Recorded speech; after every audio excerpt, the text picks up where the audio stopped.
కలువరి కీర్తనల పుస్తకం 23వ అధ్యాయంలో ఎలా ఉంటుంది అంటే, జాగ్రత్తగా వినండి. ఇది మీ బైబిల్లో ఉంటుందో లేదో తెలియదు కానీ కలువరి కీర్తనల పుస్తకంలో ఇలా ఉంటుంది. డాష్ నా కాపరి, నాకు ఏమీ తెలియదు. పచ్చనొట్ల కోసం ఆయన నన్ను పీడిస్తుంటాడు. శాంతికరమైన శాపములతో నన్ను హింసిస్తూ ఉంటాడు.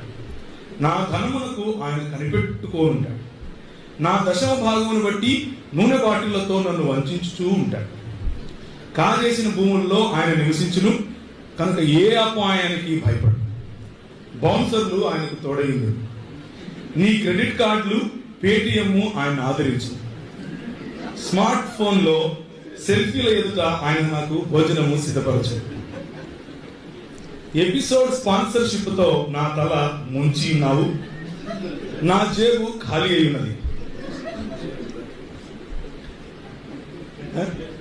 ఏంటి చాలా మంది కనెక్ట్ అవుతున్నారు.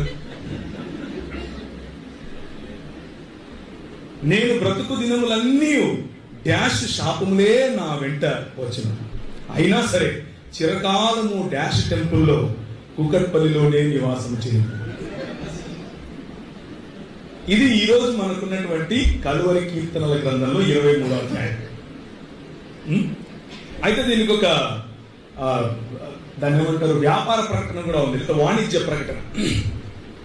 ఈ కలువరి కీర్తనల ఈ అధ్యాయము MP3 రూపంలో కూడా మీకు లభిస్తుంది.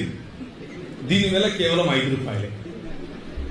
అయితే ఈ ₹5 ఉన్నటువంటి MP3 మీరు ₹9,999 ఉన్న స్మార్ట్ ఫోన్ లో మాత్రమే దైవజనుడు చేతి నుంచి ప్రార్థించి ఇస్తాడు. అది మీరు కొనుక్కోగలరు. మా టెంపుల్లో ఉన్న ప్రత్యేకమైన స్టాల్లో మాత్రమే దొరుకుతుంది. ఇంకొక బంపర్ ఆఫర్ మీకు ఏంటి అని అంటే, ఆ స్మార్ట్ ఫోన్ లో ప్రత్యేకంగా ప్రార్థించినటువంటి చెవులలో పెట్టుకోవడానికి కొన్ని ఇయర్ ఫోన్స్ ఇస్తాడు. ఆ ఇయర్ ఫోన్స్ మీకు ఇచ్చేటప్పుడు 50% డిస్కౌంట్ సెల్ఫీకి కూడా ఉంటుంది. సెల్ఫీకి 50% డిస్కౌంట్. కేవలం ₹10,000 మీరు మా ప్రోగ్రామ్కి ఇస్తే చాలు, 50% డిస్కౌంట్తో మీకు ఫోటో కూడా ఇస్తాం. ఇది మిషనరీ కాదు.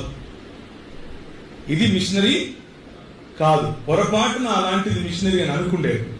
మిషనరీ అంటే దేవుని రాజ్యమును స్థాపించడానికి, దేవుని యొక్క చిత్తమును తెలుసుకుని పనిచేయటానికి వచ్చినటువంటి వ్యక్తి, తన జీవితాన్ని పానార్పణముగా పోసే వ్యక్తి, అవతలి వారి జీవితాలను పిండుకొని తీసే వ్యక్తి కాదు.